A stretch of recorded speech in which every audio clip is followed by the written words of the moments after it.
Je vous présente un nouveau tutoriel sur EBP Pay 2015 sur la gestion des apprentis. L'objectif de ce tutoriel est de vous montrer vraiment tout ce qu'il faut faire lorsque vous allez créer une fiche salarié apprenti, puisque c'est vraiment la fiche salarié qui va conditionner le bulletin de paye apprenti, puisque au niveau du profil, tout est déjà bien indiqué au niveau de BP, donc ensuite on va vraiment le voir en détail, et c'est lui-même qui va vraiment calculer le pourcentage du SMIC en fonction de son année de contrat et de sa date de naissance. Lorsque vous créez un salarié apprenti, il faut donc vraiment faire attention. Alors, on va vraiment voir que vos informations nécessaires pour l'apprenti, puisque je vous invite à consulter le tutoriel sur la création d'un salarié. Là, je vais vraiment accentuer, je dirais surtout les informations dans la fiche salarié par rapport à l'apprenti. Quand vous créez un apprenti, ici déjà vous pouvez mettre son profil. Donc en fonction effectivement de l'effectif de votre société, vous choisirez le profil apprenti approprié. Vous voyez, donc ici c'est bien indiqué en fonction, je dirais, de la taille de votre entreprise. Ce qui est très important, donc, c'est la date d'arrivée dans l'entreprise. Donc là j'ai fait exprès, mettons, de faire en plus une date d'entrée en cours de mois. Ça, on verra même aussi qu'il enlève bien les heures qu'il n'a pas faites puisqu'il rentre en cours de mois. Donc il faut mettre la date d'entrée d'entreprise, la date d'entrée dans le contrat. Très important, il va bien falloir mettre sa date de naissance puisque c'est sa date de naissance qui va conditionner le calcul du taux apprenti. Ensuite, dans l'onglet contrat, donc là maintenant c'est vrai que sur 2015 il y a une nouveauté. Pour bien voir toutes les options de la fiche salarié, il faut cliquer, vous voyez ici, sur les petits points.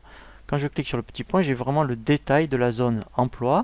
Donc là, il va bien falloir indiquer son type de contrat. Donc là, ça sera un contrat d'apprentissage de 10 salariés.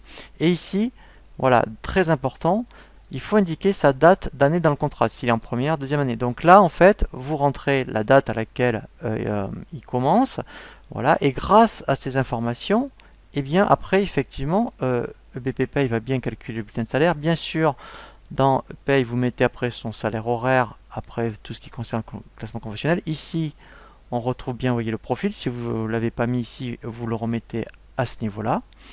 Et après, justement, dernière chose qu'on va voir avant de faire le bulletin de paye, c'est effectivement une table de calcul dans les paramétrages de paye.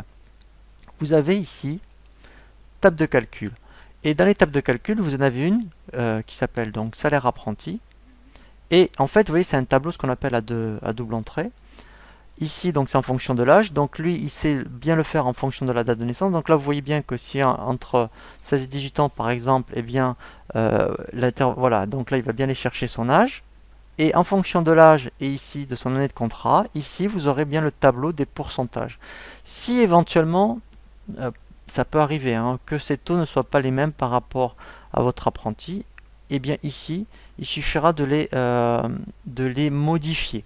Si par rapport à l'âge, ça peut arriver aussi, j'ai vu des cas où on peut avoir des âges un petit peu différents, 15 ans, par exemple, j'ai eu le cas pour 15 ans, il suffira de modifier ici l'intervalle, voilà, donc là vous pourrez mettre 15, et après, effectivement, ben, lui, il ira là il va le modifier, et il ira chercher le bon taux. Donc une fois que, alors si c'est les taux en vigueur, bien sûr, ici table de calcul, vous n'avez rien à faire. Là c'est vraiment de l'information. Si il y a vraiment une différence entre vos taux à vous et ceux de BP. Ensuite, donc si on revient maintenant sur le salarié pour faire son bulletin de paye, donc moi je vais le faire directement à partir de la fiche salarié. On fait donc créer bulletin. Voilà, donc je vais reprendre à partir du profil. Voilà, et maintenant si je vais dans l'onglet bulletin, voilà, il me l'a généré. Donc là, je vais aller l'ouvrir. Voilà. Ici, vous voyez, il m'a bien calculé le taux apprenti. Et ce qui est intéressant, comme il est rentré en cours de mois, vous voyez, donc il y a bien une déduction spécifique pour les apprentis, puisqu'elle est valorisée au même taux horaire. Donc après, si on veut vraiment s'assurer que c'est juste, quand on est sur la première rubrique, on a un petit bouton expliquer. Voilà, donc là, je vais mettre en plus grand. Voilà. Et là, en fait, il me dit vraiment, vous voyez, donc là, il fait 41% du SMIC. Il considère donc que lui, il a 18 ans. Voilà. Et là, en fait, voilà, là, il me fait vraiment, après, vous voyez, les calculs. Donc là, quand vous voulez vraiment après avoir un justificatif, si vous cliquez sur le bouton expliquer, ben, vous saurez exactement ce qu'il fait. Pour résumer, donc, quand on crée un apprenti, ce qui est surtout important, en fait, c'est surtout dans la fiche salarié, il va bien falloir indiquer donc la date d'entrée d'entreprise. Vous voyez ici, son profil apprenti, sa date de naissance, très important. Ensuite, après, dans l'option ici contrat, après, donc il faut cliquer, vous voyez, sur les trois petits points. Ici, bien sûr, il faut bien mettre son type de contrat d'apprentissage. Et ici, la date de première année de contrat. Dans l'onglet paye, il va bien falloir mettre ici son taux horaire. Voilà. Et ensuite, là, le bulletin va se faire automatiquement. Si, vraiment, cas exceptionnel, les taux en vigueur proposés ne sont pas les mêmes que dans votre société, il suffira donc dans paramètres de paye, d'aller ici dans les tables de calcul qui se trouvent par rapport aux rubriques. Vous voyez, donc là, table de calcul. Et vous avez une table qui s'appelle salaire apprenti.